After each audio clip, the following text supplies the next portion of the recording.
Well, we used to look up in the sky and wonder at our place in the stars. I want to skip the flattery and the attaboys, because I do know this. The sooner that we become less impressed with our life, with our accomplishments, with our career, with whatever that prospect is in front of us, the sooner we become less impressed and more involved with that and these things, the sooner we get a whole lot better at doing it. That's up here, God knew we are, huh? Explorers, pioneers. Now, why do you pursue things that scare you? Why seek the role that's hard? Because it costs me something. Because it costs. It comes at a price. It's not really a risk unless you lose the fight. I feel more alive in them. I have an experience in the making of them. I'm nervous every day I come to work.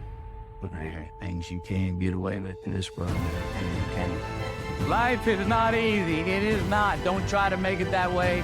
Life's not fair. It never was. It isn't now, and it won't ever be. Do not fall into the trap, the entitlement trap, of feeling like you're a victim. You are not. Get over it. Get on with it. And yes, most things are more rewarding when you break a sweat to get them.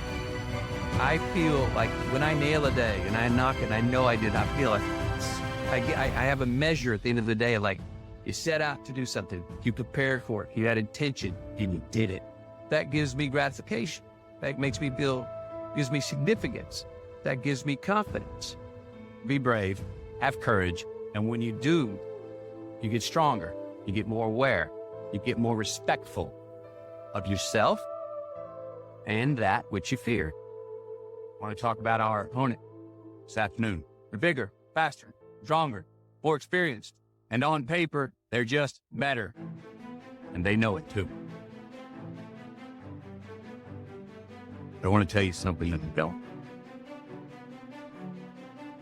They don't know your heart. Well, because heading out there is what I feel like I was born to do. It excites me. Just because you can? Nah, come on. It's not a good enough reason to do something. Even when it means having more. Be discerning. Choose it because you want it. Do it because you want to.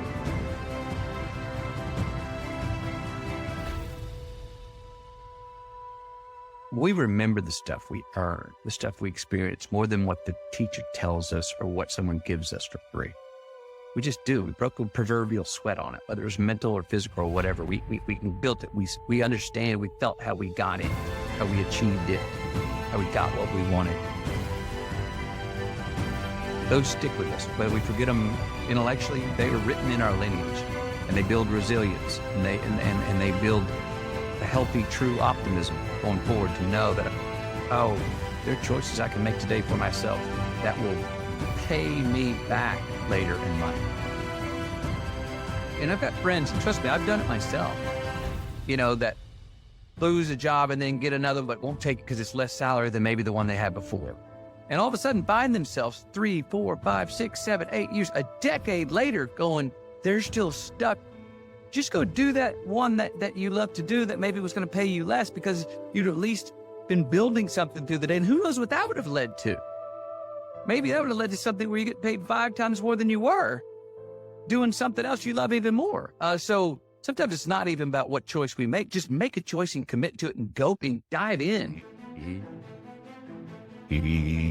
So while we're here and they're going to run across the Jumbotron, let's make it a place where we break a sweat, where we believe, where we enjoy the process of succeeding in the places and ways that we are fashioned to, where we don't have to look over our shoulder because we're too busy doing what we're good at, voluntarily keeping our own counsel because we want to, traveling towards immortal finish lines.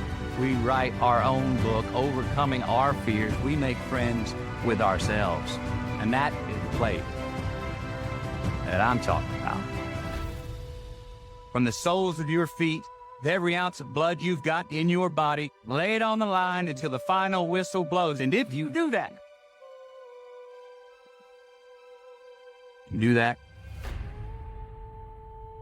we cannot lose.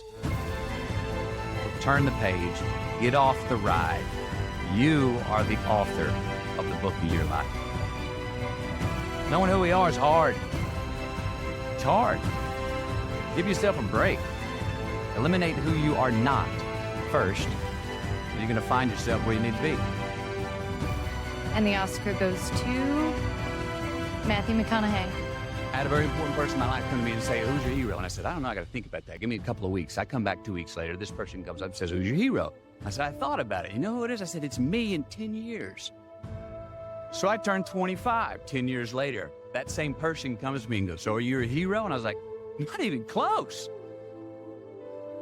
No. She said, why? I said, because my hero is me at 35. So you see, every day, every week, every month, and every year of my life, my hero is always 10 years away. I'm never going to be my hero. I'm not going to attain that. I know I'm not. And that's just fine with me because that keeps me with somebody to keep on chasing. So, any of us, whatever those things are, whatever it is we look up to, whatever it is we look forward to, and whoever it is we're chasing, to that I say amen. To that I say, all right. To that I say, just keep living, huh? Thank you. Nobody has ever choked? Or maybe you've had that feeling of, oh my God, life just cannot get any better than this moment. And ask yourself, do I deserve this? Now, what happens when we get that feeling? Tense up. We have this sort of outer body experience where we are literally seeing ourselves in the third person. And we realize that the moment just got bigger than us. You ever felt that way? I have. And it's because we have created a fictitious ceiling, a roof, to our expectations of ourselves. A limit where we think it's all too good to be true. But it's not. And it's not our right to say or believe it is. We shouldn't create these restrictions on ourselves. A blue ribbon, a statue, a score, a great idea, the love of our life, a euphoric bliss. Who are we to think that we don't deserve or haven't earned these gifts when we get them? It's not our right. But if we stay in process, all right, within ourselves, in the joy of the doing, we will never choke at the finish line. Why? Because we aren't thinking of the finish line. Because we're not looking at the clock. We're not watching ourselves on the Jumbotron performing the very act that we're in the middle of. No, we're in process. The approach is the destination, and we are never finished. We do our best when our destinations are beyond measurement, when our reach continually exceeds our grasp, when we have immortal finish lines. And when we do this, the race is never over. The journey has no port. The adventure never ends because we are always on the way. Take the lid off the man-made roofs that we put above ourselves and always play like an underdog. It's building of a lineage. It's investing in ourselves. It's investing in something we started to build yesterday that we want to take into tomorrow. There's a response that gives us freedom. So to actually have true freedom, we have to be more responsible for certain things, for ourselves, who we are. Constantly investigating and interrogating our better selves. To say, I'm going to be a little bit better at this tomorrow. Knowing that we never land. There's no ta-da moment. And that is one thing I think we all got to watch. So we all are so result-oriented. But there's no ta-da moment. We're always chasing yet. And if we can get comfortable and understand and laugh and be ready to work hard at the fact that we're all just achieving our way to the unachievable. And that's as good as it gets. And that's pretty damn awesome. Thank you. Good luck. You just keep living.